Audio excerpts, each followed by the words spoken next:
I think we're here to struggle and to learn. I don't think we're here to be happy. That's why when we keep going back to the happy argument, I've always found that kind of frustrating and annoying. Yeah. And someone goes, oh, but I want to be happy. Why? Why do you want to sit there and laugh? Like you were happy your entire childhood. That's your happy days. You're allowed to be happy as a kid. Right. It's all over now, right? You're a man. You have responsibilities. I think we're here to do important. Provide, protect. And we're also here to do important things. And important things are going to be difficult and they're going to be hard and you're going to get frustrated.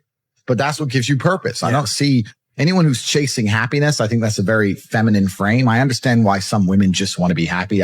I don't know how it feels to be a girl because I'm not one. But in my experience, I know women who just want to be happy. Yeah. Girls just want to have fun. Fine. But you're a man, right? And if you're a man, then it's absolutely not really a different experience of life. I think we're here to struggle. I think we're here to endure pain. Yeah. I think we're here to just see how hard we are to kill. I think that going through terrible things and living through them and coming out the other side is one of the most fantastic things about being human. I think that it's almost like once you understand what life is really about, there's no emotion which isn't enjoyable. The only emotional state which can be seen as detrimental is feeling nothing at all. But if you're sitting at home and you're feeling truly heartbroken, at least you're feeling something, right? And I think that's the whole part of being human. I think we're here to struggle. I think we're here to go through pain. I don't understand how many humans function in the world today. I don't get people who don't think like me. I don't understand it. I'm like, well, then how have you survived this long? Life is hard. Life is difficult. Maybe I've just been unlucky, which I don't believe in, but I've had so much trauma and bad events and negativity and stress and all these things that have happened to me. And I've used all of it to be monumentally successful. If I wasn't that way inclined with the workload that God put on my shoulders, I'd just be in a ditch somewhere. Yeah. I would have killed myself by now. Like, I don't understand how people are functioning. If you're not thinking like me and you're going through life with any other mindset, you've been extremely fortunate that God smiled on you and allowed you to sit around most of the time doing jack shit. And you have yet to be punished for that. Yeah. I could never have lived that life. If I was a bit lazy or a bit, or I was a bit of a snake, or if I lied to people, I'd be dead by now. Yeah. Like, so a lot of these people are just absolutely and utterly blessed by God that they managed to go through life with such a non-competitive mindset and they still breathing. Like, I don't understand how people can think any other way. Yeah. I've spoken to dudes and like, I had a bad couple months. Why? My girl left me. You've wasted months? You've wasted months over some, like think of how much God loves you to have given you the grace and given you the opportunity to waste months of human time over some chick. Like, talk about blessed head to toe. If I waste months, empires are going to collapse. I'm going to end up in a cell or dead if I waste months. I have things to do every single day. I can't waste a second. Like, these people are just absolutely infinitely blessed. And their mindset is a product of that because they're spoiled children.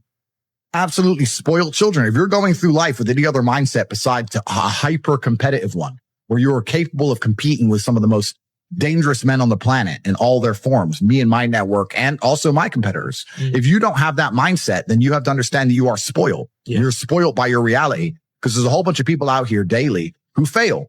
There are men out here who fail daily and they have yet to feel the true consequence for it. They fail to go to the gym when they know they should have gone to the gym. They fail because they forgot their keys and they took them 10 minutes to find them. They fail because they replied to a question they got sent on WhatsApp the wrong way. They fail because they didn't smile when they were supposed to. They didn't say please and thank you to that person who helped them. They fail because they didn't say hi to that girl who's looking at them out the corner of their eye. They just fail perpetually. They go through life missing every opportunity and just failing. And somehow we've built a society which is so soft and God is so giving and so graceful that they still have a place to eat and somewhere to sleep and they're still surviving. That shows how nice God is. Yeah. Because before this society, truthfully, if you were that level of failure, you would be dead. Survival of the fittest. Survival of the fittest. And none of these men out here are fit. No. Their mindset isn't fit. Their reality isn't fit. They're failures. They're failures. Yeah. And they're just failing every single day. I'm like, oh, but you know what? Tomorrow I'll go to the gym. Yeah. You've been failing your whole life. That's all you've done is fail. And then you sit and wonder why people like me absolutely and utterly outcompete you. It is so easy to become a top tier male in the world today because the competition is so ridiculously low. There are 2% killers like me and everybody else amateur, head to toe amateur. They can't even pay attention to anything. They can't try anything. They're amateurs. And it's really mind blowing to me because I've tried with all of my computational power to imagine having a mindset different to mine. And I just can't see a reality worth having. I can't see a reality worth living. I can't see how you're going to build a life worth experiencing if you have any other mindset. I can't see it. Yeah. I've never met somebody with a fantastic life who did not completely and utterly believe in themselves. I've never seen somebody massively succeed and they didn't believe in themselves, ever. I've never seen somebody who just allows life to happen to them and become blown off course by some sadness, end up doing massively monumental and important things. I've never seen it. Never happened. It does, and it's never going to happen. If I'm unhappy with something and I'm uncomfortable with something, I fix it. Yeah. That's endless motivation, which I don't truly believe in as a concept, but that's endless fuel for the fire. Right. If I was unhappy with something about myself, regardless of what it was, I would be able to take all of that discomfort and turn it into endless energy to get the problem fixed. Yeah, exactly. But these people seem to it's okay to be unhappy. Yeah. Well, these people seem to sit and say, I'm really unhappy with X, but then stay doing X. So I don't believe they're truly actually unhappy. What you'll notice if you live life long enough is that somebody will sit and say to you, I'm unhappy being a loser. You say, why are you a loser? I just sit at home and play video games 7 days a week. And you're like, okay. And maybe 3 days of the week, they're unhappy doing that. Yeah. And that's the time they email you. And that's the time they want to make a change. But 4 days of the week, they don't really, it doesn't really bother them. Yeah. It doesn't really bother them. Because if it bothered them 7 days a week, guess what? They would fix it. Correct. Yeah. So I have very little sympathy for people. And that's not because I'm not a nice person, but it's because I've been so hard on myself and I've been through so many things that were difficult. And I've been through so much pain and trauma myself, some of it self-inflicted, some of it given to me by God to make me a better person. But I've been so difficult on myself. It's very hard for me to look at somebody who's refused to be difficult on themselves and see them as my equal or feel sympathy or pity for them. Why would I feel pity for somebody who took the easy route when I took the hardest possible route? Yeah. I took the hardest possible way to be the man I am, and you were too big of a, and now you want me to feel sorry for you? I don't feel sorry for you. Yeah. I don't feel sorry for these people. And because as a man, you can be anything you decide you want to be. That's the beauty of being a male. You can build your character completely from the ground up, just like a video game. Every single thing about me that people respect, I built. I was not born a world champion kickboxer. I was not born this intelligent or intellectual. I was not born this rich. I was not born this strong. I was not born this confident. I was not born this interesting. I was not born this charismatic and humble and gorgeous and tall and strong and sexy. I was not born none of these things. I became these things myself. So I deserve all the spoils of war. And anybody who decides they don't want to work hard enough to become those things, then they deserve to sit and accept they're my inferior. Yeah. That's their problem. I don't care how I feel.